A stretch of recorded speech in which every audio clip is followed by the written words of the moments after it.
Talking about legalize it. The time has just come. Don't feel no way. In Ethiopia, where I originated, where culture originated, herb is a part of my culture. Hello everybody, you're welcome back again to the Reggae Appreciation Society. The legendary Peter Tosh, aka the Stepping Razor, is among the most colorful characters that the world has ever seen. He also led one of the most intriguing and remarkable lives that we will ever see or hear about in popular culture. In his 42 years on Jazz Green Earth, he said and got up to things more dramatic than even fiction. Definitely a character whose life story would make for one super entertaining movie. A genius musician and songwriter, as well as one heck of a radical activist for many causes, and one who even took part in many protests in Jamaica. But without a doubt, he was most passionate about the cause for the right to use ganja. In the Stepping Razor's own words, "What am I without herb, and what is herb without me?" He was simply synonymous with that plant. In fact, when we think about Peter Tosh, the next thing that comes to mind is herb.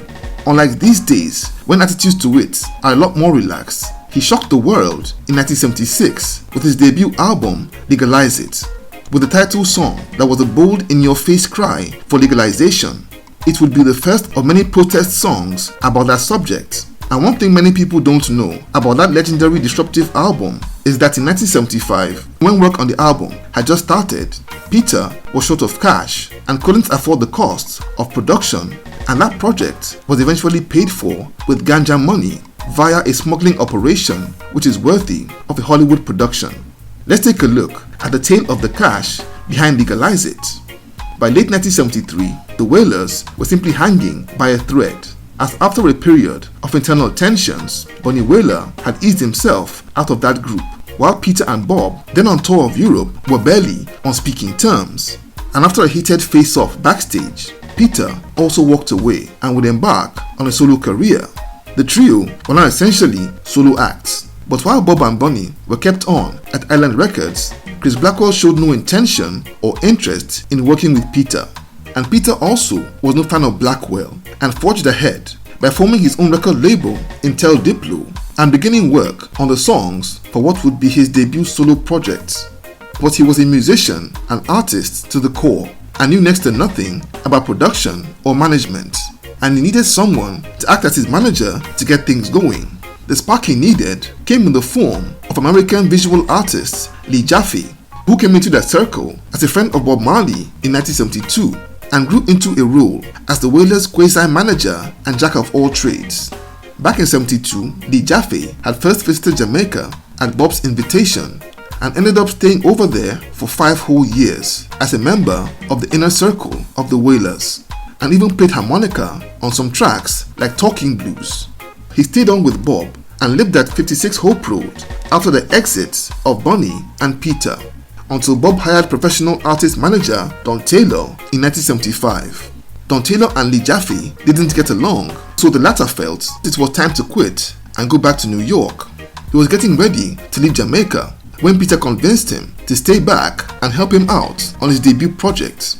So Jaffe went back to Bob Marley to let him know that he was staying back to work with Peter, and Bob told him that he was cool with it and gave him his blessing. So Jaffe resumed work as Peter's manager, and after hearing some of the stunning material like the song Legalize It and a couple of others, was very excited for the future. But there were 2 little problems. First of all, Peter was still legally signed to Island Records, and secondly, Peter was broke and couldn't afford to fund the album.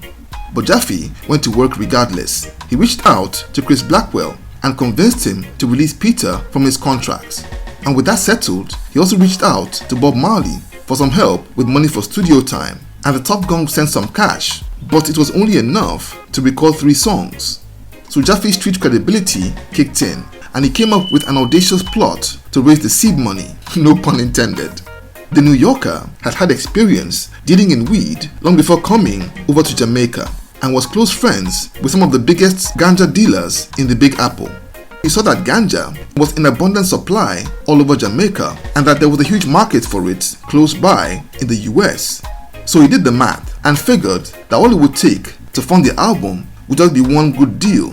He sold this idea to Peter, who bought it not only as a way of raising money but also as a symbolic victory and statement. An album with a title track dedicated to legalization of herb, probably funded and inspired by herb.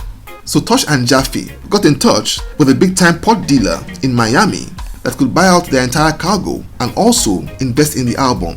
When Tosh told him that the deal was intended to finance his album, the man asked him what the album was going to be called.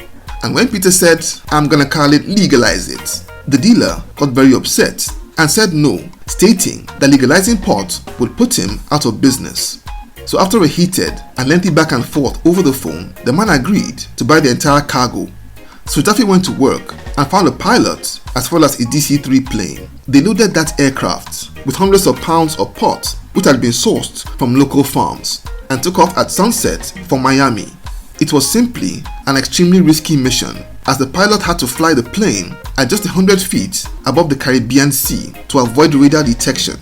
In what was the peak of the Cold War era, they had to fly zigzag to avoid flying over Cuba, as Fidel Castro's forces would have shot that plane out of the sky in a heartbeat. They got to Miami in the dark and offloaded their cargo in exchange for a briefcase full of cash.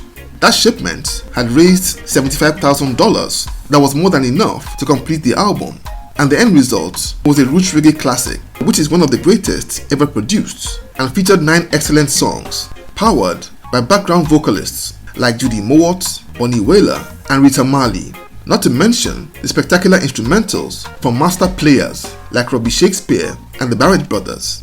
Just like Jaffe had done with the Wailers, he took up numerous roles to make sure that album succeeded, including shooting the cover photograph of Peter Tosh seated in a field full of herb, an album cover ranked among the most iconic of all time. On the strength of the brilliance of Legalize It, Columbia Records signed Peter to an album deal, and though it turned out to be a critical smash, it became a modest commercial success. However, its subject matter was so sensational that it set the stage for a second album in Equal Rights, which came out in 1977 and became a smash hit both commercially and critically, and one that truly ignited Tosh's incredible solo career. Judging from the state of the global attitude to pot, Legalize It turned out to be a prophetic piece of art. Its outrageous backstory is just one of many of the unreal and extraordinary stories in the life and times of Peter Tosh, a truly extraordinary and once-in-a-lifetime character, and the likes of which we will never see again. So there you have it. Thank you for watching this video today. Please leave a like, subscribe, and until next time, God bless.